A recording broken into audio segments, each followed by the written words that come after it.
कभी सोचा है सुप्रीम कोर्ट के फैसले के बाद क्या सच में सब खत्म हो जाता है और किसी की आज़ादी की कीमत क्या होती है। आज हम भारत की सबसे बड़ी अदालत के दो बहुत ही ज़रूरी फैसलों पर नज़र डालेंगे जो इन्हीं बड़े सवालों से जुड़े हैं।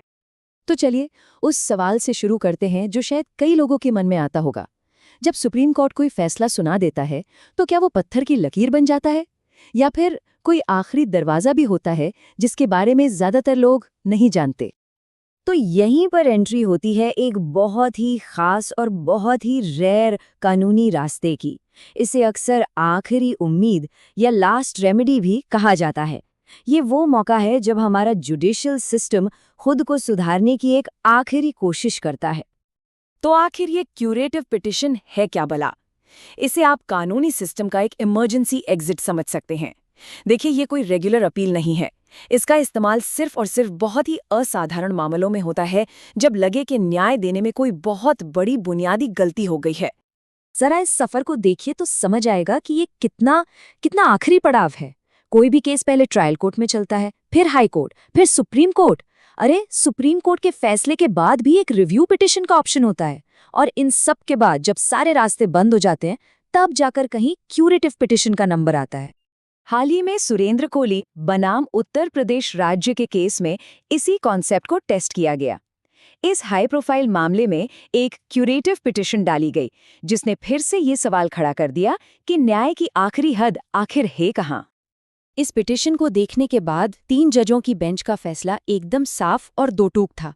उन्होंने कहा कि जो ओरिजिनल फैसला था उसमें ऐसी कोई भी बुनियादी गलती नहीं है जिसे सुधारने की जरूरत पड़े। तो इसका मतलब क्या हुआ? सीधी सी बात है, इस केस के लिए अब सारे दरवाजे बंद हो चुके हैं। पिटिशन के खारिज होने के साथ ही जो फैसला था वो अब बिल्कुल फाइनल है, जिसे कोई बदल नहीं सकता। चलिए अब कहानी को थोड़ा रिवाइंड करते हैं। हमने बात की कि फैसला आने के बाद क्या होता है। अब बात करते हैं फैसला आने से पहले क्या होता है। मतलब जब किसी पर कोई गंभीर आरोप लगता है तो क्या उसे आसानी से आज़ादी यानी जमानत मिल सकती है? यहाँ हम बात कर रहे हैं एनडीपीएस एक्ट की। ये वो कानून है जो ड्रग्स से जुड़े मामलों को देखता है। कोर्ट ने हाल ही में उन केसों में जमानत पर एक बड़ा फैसला सुनाया है जिनमें कमर्शियल क्वांटिटी यानी बहुत बड़ी मात्रा में ड्रग्स पकड़ी जाती हैं। अक्सर जमानत के लिए दलीलें क्या दी जाती हैं? यही ना कि अरे ट्रायल में बहुत देर हो रही है या आरोपी तो बहुत टाइम से जेल में बंद है। लेकिन सुप्रीम कोर्ट ने यहाँ बहुत ही सख्त रुख अपनाया है।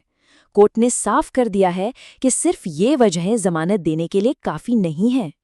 कोर्ट ने सभी निचली अदालतों को याद दिलाया है कि उन्हें कानून के सख्त नियमों का ही पालन करना होगा, और ये नियम एनडीपीएस एक्ट के सेक्शन 37 में साफ साफ लिखे हुए हैं।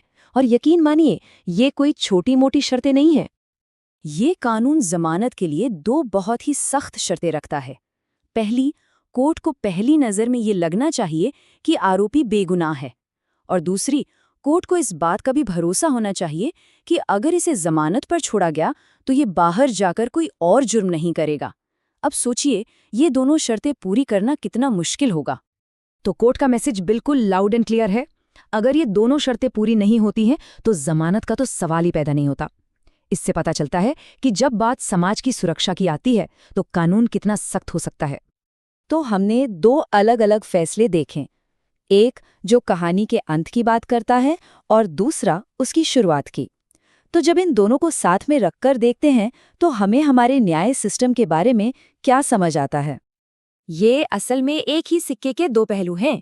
एक तरफ क्यूरेटिव पिटिशन वाला फैसला हमें बताता है कि न्याय की एक सीमा है, एक अंतिमता है। जब सारे रास्ते खत्म तो फैसला फाइनल। और दूसरी तरफ जमानत वाला फैसला हमें दिखाता है कि ट्रायल शुरू होने से पहले ही सिस्टम कितना सख्त हो सकता है, जहां पब्लिक सेफ्टी सबसे ऊपर है।